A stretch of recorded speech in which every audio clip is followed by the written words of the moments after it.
So one of the questions we get asked all the time is, what's the best electric cars for dogs? So because we're big fans of our furry friends, we thought we'd put together our top recommendations. Well, also the recommendations of these guys. Today, Zig, it's all about you. You're the guest reviewer. Not just you, Ziggy. It's also about Frank, who's my dog, and he's the coolest. Come here, Tux. Promise. I'm just borrowing him. It's not my dog, but... Have you got dog handling experience? Oh!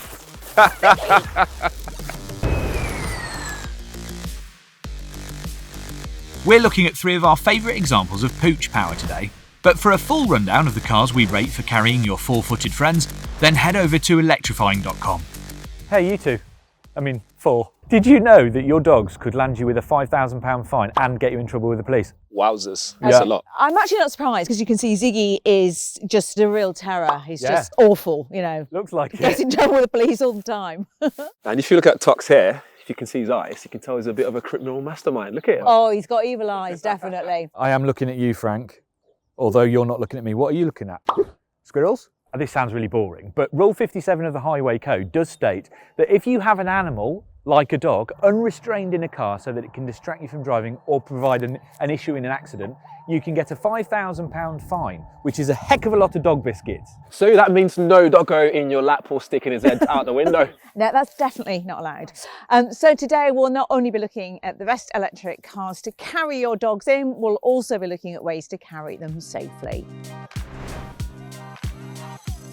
Say hello, Luna.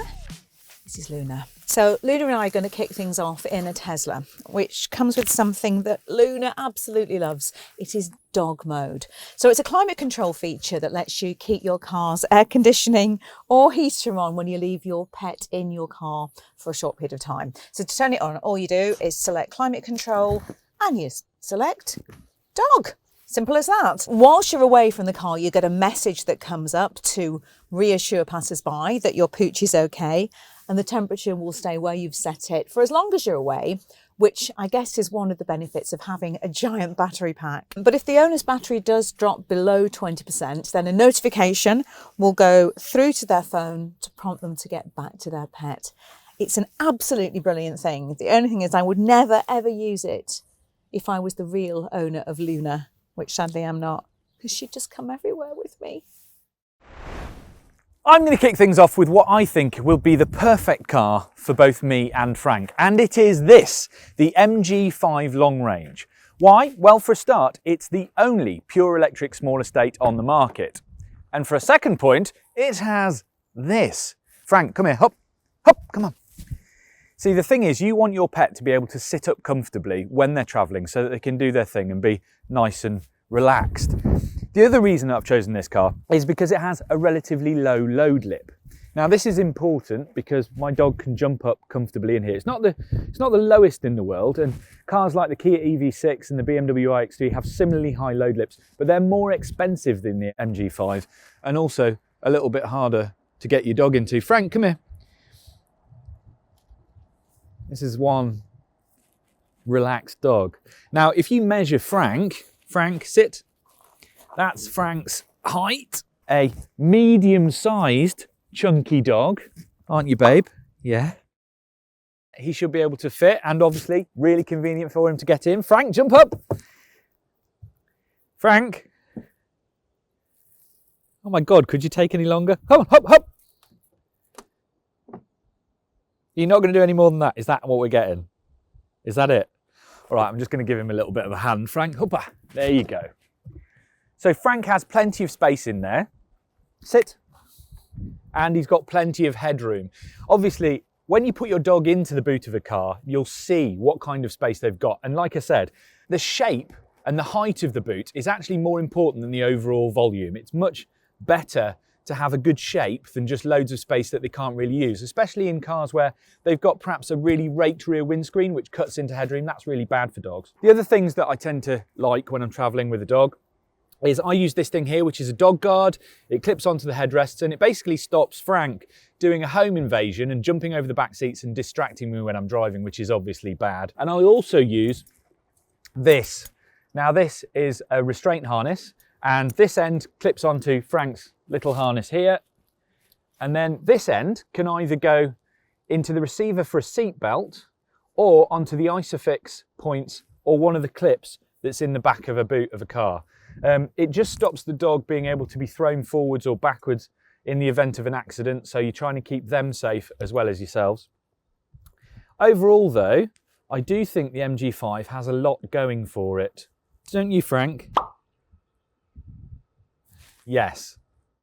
And a quick pro tip, when we've been on a really muddy walk, I like to put Frank in his own little microfiber dressing gown, because what he tends to do is get in the car, shake, and I get mud in my headliner.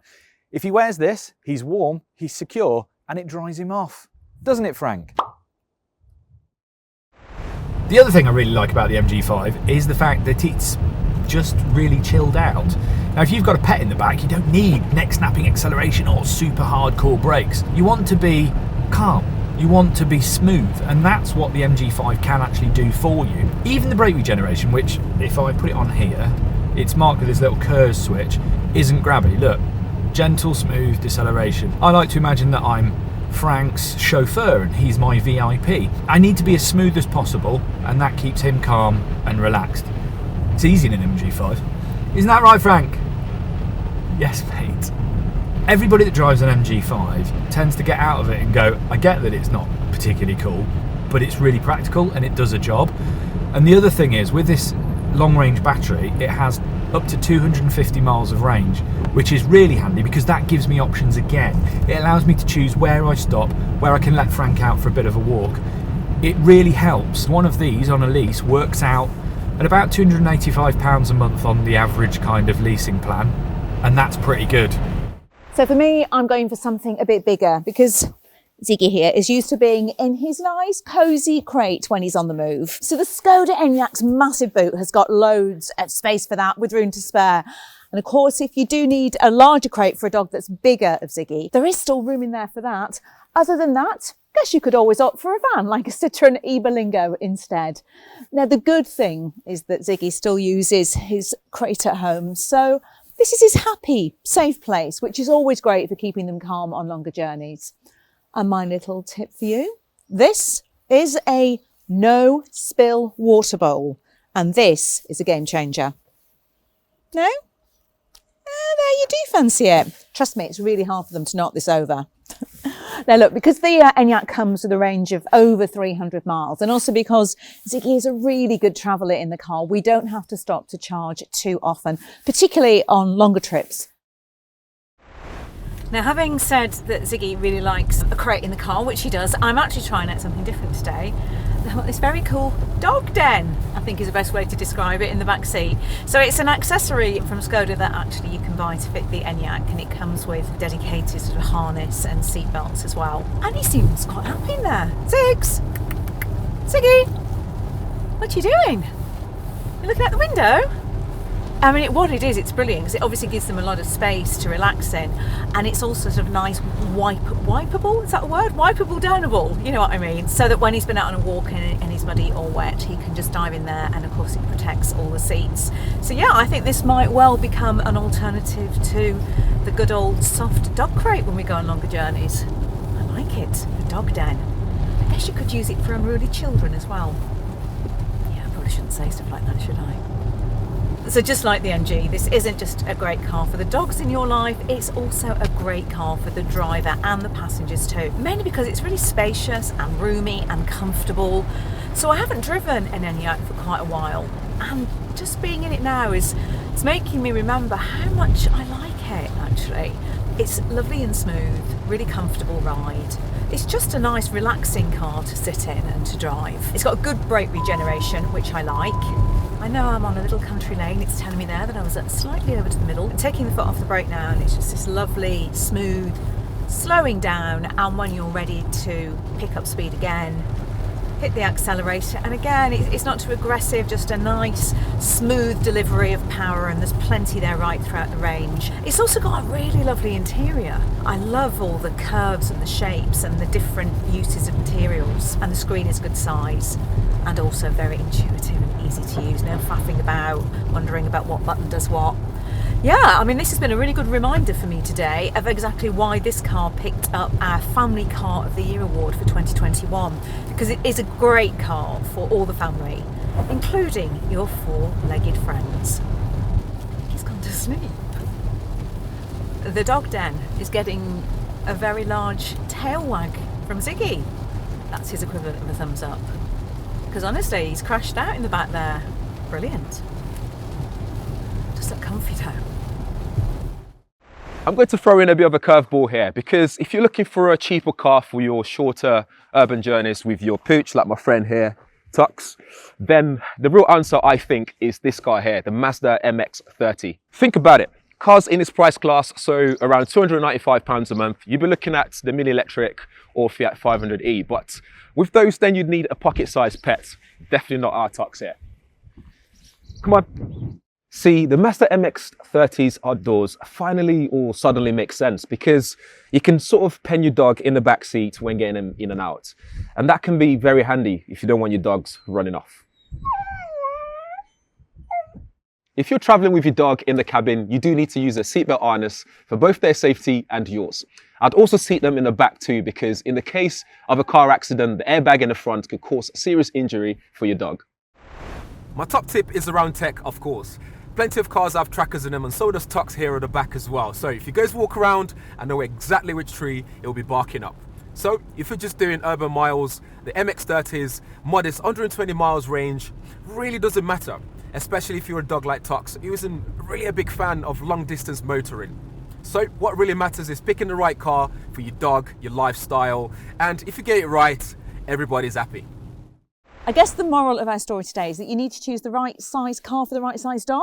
Yeah? Yeah. So, I mean, if you've got a tiny cute little thing like Luna, you've swapped dogs. What happened? Tux, we're still friends, I promise. I've just got a cuter dog. What did you do to him? He's got a tracker on it, don't worry. We can find him. Anyway, yes, if you do have a super cute small dog like Luna, then pretty much any car would do, to be honest. Even an electric bike would do. But you do have to think about the right size dog for the right size car.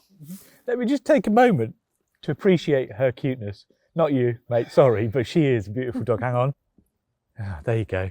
But if you do have a slightly bigger dog, like a Frank or a Tux, then you can make do with pretty much any of the pure electric SUVs, like the VW ID4, an Audi Q4 e-tron, or maybe even an MG ZS. They all work.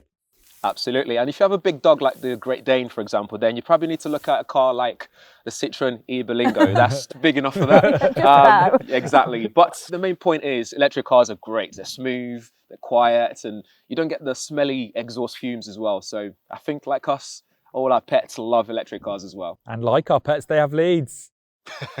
Oh. Yeah, man. You see what I'm doing there? I think there's only one thing left to say. Walkies! Wait. Come on, Zix! Come on, buddy. Let's go.